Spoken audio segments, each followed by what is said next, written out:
What's up guys, birthday nga pala ni Boss Ulo ngayon. Kaya ngayon samahan niyo kami nagaganapin namin ngayon sa may Garden Villas. Ito nga kami magkakasama ulit kami, nila Boss Iggy at Boss Ulo. Kami nga lang pala yung mga single sa tropa, kaya kami yung magkakaintindihan dito guys. Andito na nga pala kami ngayon guys sa may Garden Villas, sa tating bahay nila Boss Iggy. Kakabili nga lang po niyan guys. Bali ito yung dalawang tropa, si Boss Iggy at si Boss Ulo. Si Boss Ulo nga pala ito, yung may birthday ngayon guys. Single nga pala yan si Boss Ulo, kaya kami naghahanap niya ng jowa. Recommended ko nga yan si Paring Ulo kasi nga pag nagmahal yan, sabi siya tapat at hindi naglalabas ng pera kung hindi ka babae. Ngayon ko nga lang pala natin naglabas ng pera yan si Paring Ulo. Yung nga pala nilabas diyan, ipagambagan pa namin yan guys.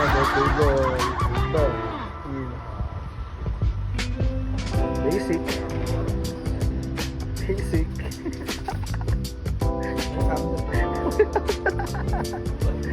Basic.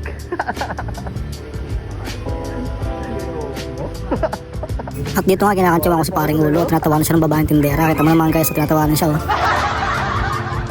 At ito na nga yung munting handa ni Paring Ulo. Tatlo nga lang pala kami muna dito guys, dahil simple celebration lang naman to. At nagsimula na nga pala kami guys. Ito nga pala yung kumpare ko na unang tagi pa lang, ayaw na rin agad. Ayaw, di ba? Unang tagi, pasagyan. Boy! Ano? Dapat tingnan na tayo, no? Oo, Kuya, ganun din ako pala, tatatlo tayo. Halabas na tayo ng ginom eh. Birthday mo eh. may mga pogi kayo. Ito, tapos ito. Ayun. Ang babae lang lalabas, ha? Happy birthday, Boss Ulo. Hey.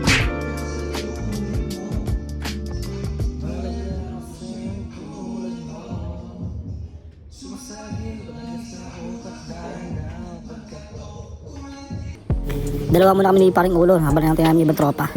Dumating na nga pala si Paring JR dito, si Kuya Mo Efren. Isang nga rin to sa pinakamalapit namin tropa, since high school nga ito. At napakabait talaga ito ni Kuya Mo Efren. Siya yung pinakakuya namin dito sa trabahan namin kasi siya yung pinakabata sa amin. Ang tanda pala, ay bata pala, tama. Dumating na nga din pa din si Paring Aki, yung pinsan nga ni Boss Ulo. At ito nga ay madalang isang case na Pilsen. Hindi ko na ito nakuhanan pero puntuan naman ng birthday boy dito kasi nga nakalibre na naman si Boss Ulo. At nakatipid din naman sa pagpapainom sa mga kaibigan. At dito nga ay 5 na kami. At may nantay pa rin kami dito guys. Ito na nga yung pinsan ko at yung asawa niya. Shoutout nga pala kay pinsan Harold. So kami lang talaga dito guys. Kasi yung iba namin tropa wala, mga busy talaga. Makalipas na mga ilang tagay. May mga tulog na nga. Kaya naman napagtripan na nga nitong mga to.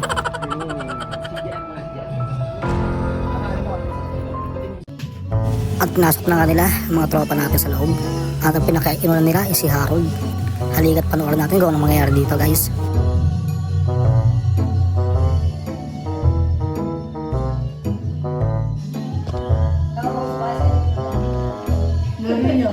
Ayaw, di ba? Hindi nga umepekto kay Boss Harold yung ating gagawin. At lumipat tayo dito kay Boss JR. Huwag kayong maghanong guys, sadyang ganito nga lang pala kami kapag natitrip kami sa mga kaibigan namin na natutulog sa inuman. At kami naman dito, hindi naman kami nagkakapikunan. Dito ay bati-bati kami dito. At alam naman na trip-trip lang to, kaya walang reason kami para mag-sumaan loob sa isa't isa. Hindi naman talaga harmful naman itong mga jokes namin sa kanila.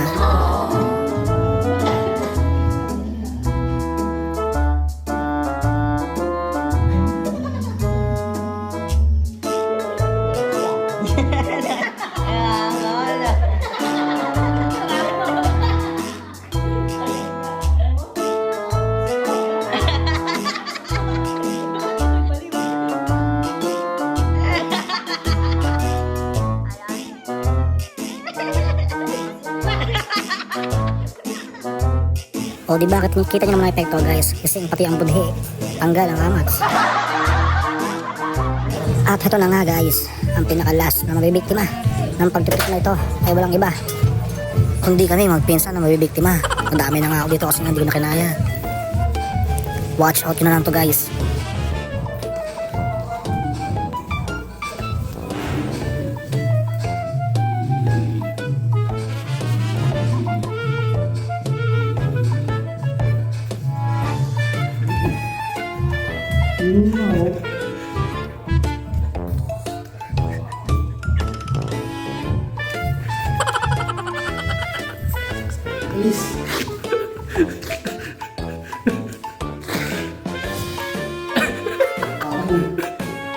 Sini ko taka.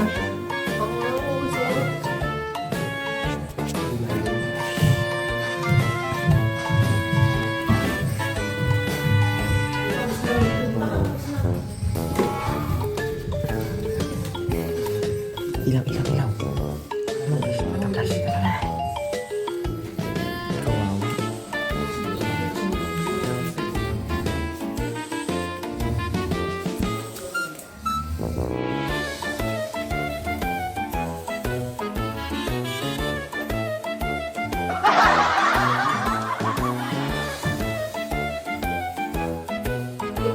Ayaw, di ba?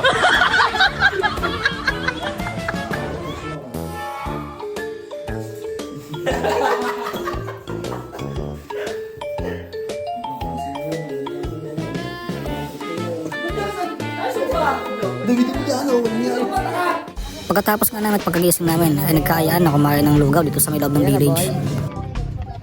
Lagi sira bumula. Pre, Kasi yung bagsak yung ano lang. Naka-video.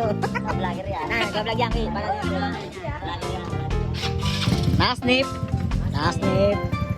Boss JR. Iba nga. Tumayo para matulog. Putang na hayop ka. Putang na lagi tulog. Birthday boy. Polado. Si parang EJ nga pala nag-drive ng motor kasi nga hindi naman ito gano'ng nag-inom. Dahil tinabla siya ng baros sa labi ba naman ng panahon. So we're here na sa may lugawan, dito yan sa may Garden Villas kay Aidas. At dito na yung tatapusin yung video guys. Maraming salamat kay Boss Ulo. Happy birthday ulit sa'yo. Mabuhay ka hanggat gusto mo. Bye bye.